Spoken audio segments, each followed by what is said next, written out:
At the height of the Ice Age, between 34,000 and 30,000 BC, much of the world's water was locked up in vast continental ice sheets.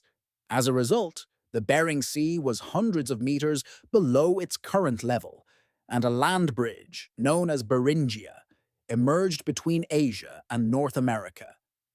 At its peak, Beringia is thought to have been some 1,500 kilometers wide.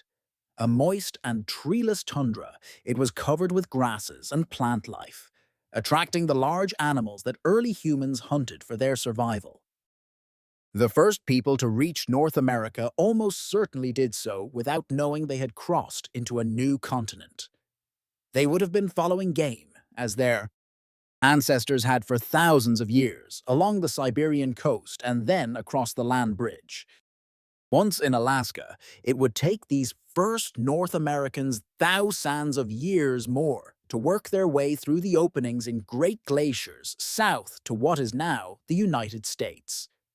Evidence of early life in North America continues to be found. Little of it, however, can be reliably dated before 12,000 BC.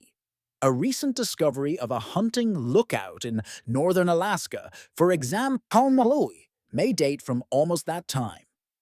So too may the finely crafted spear points and items found near Clovis, New Mexico. Similar artifacts have been found at sites throughout North and South America, indicating that life was probably already well established in much of the Western Hemisphere by some time prior to 10,000 BC.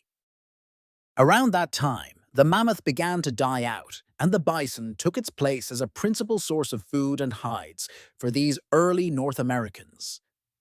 Over time, as more and more species of large game vanished, whether from overhunting or natural causes, plants, berries, and seeds became an increasingly important part of the early American diet.